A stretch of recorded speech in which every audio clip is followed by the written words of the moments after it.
মাত্র 1 মাসের বিচার শেষে সিলেটের আলোচিত 4 বছরের শিশু ফাহিমা আক্তার ধর্ষণ ও হত্যা মামলার রায় দিয়েছেন আদালত। রায়ে প্রধান আসামি জাকির হোসেনকে মৃত্যুদণ্ড দেওয়া হয়েছে, তবে বাকি 2 আসামিকে খালাস দেওয়ায় বাদীপক্ষ অসন্তোষ প্রকাশ করেছে। 6 আগস্ট বৃহস্পতিবার সিলেটের শিশু সহিংসতা প্রতিরোধ ট্রাইব্যুনালের বিচারক আবু ওবায়দা এ রায় ঘোষণা করেন। 2 আসামির খালাসের বিরুদ্ধে উচ্চ আদালতে যাওয়ার ঘোষণা দিয়েছে বাদীপক্ষ। ফাহিমা হত্যা মামলা আমাদের এই মহিয়াসর এলাকার, এটা অত্যন্ত চাঞ্চল্যকর মামলা, যেটা বর্তমানে এই সরকারের তাৎক্ষণিক বা স্বল্প সময়ের মধ্যে বিচারের যে একটা রয়েছে।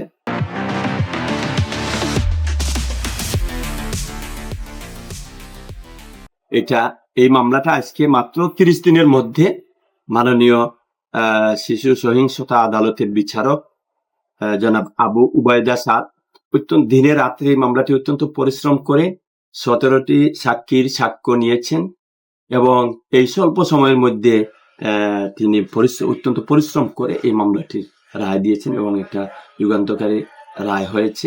মামলার তথ্য অনুযায়ী গত 7 মে সিলেট সদর উপজেলার কান্দেরগাঁও ইউনিয়নের সোনাতলা গ্রামে প্রতিবেশী জাকির হোসেনের ঘরে 4 বছরের ফাহিমাকে ধর্ষণ করা হয়। পরে তাকে হত্যা করে মরদেহ একটি সুটকেসে 2 দিন লুকিয়ে রাখা হয়।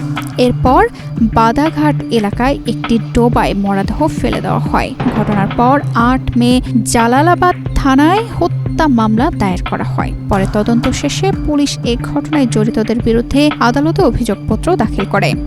5 লক্ষ টাকা অর্থদণ্ড দিয়েছেন, যেটা মাননীয় জেলা প্রশাসকের মহোদয়ের মাধ্যমে এটা আদায় করা যাবে। পুলিশ জানায় গ্রেফতারের পর জাকির হোসেন অপরাধ স্বীকার করেন।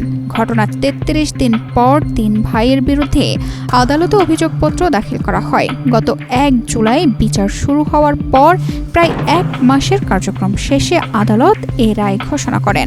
আমরা আশাবাদী যে এই ধরনের মামলাগুলা অতি স্বল্প সময়ে রায় হয়ে যাচ্ছে, যাতে এইগুলা আমাদের সমাজে একটা নজির হয়ে থাকবে এবং সমাজে এগুলার একটা ভালো প্রভাব পড়বে।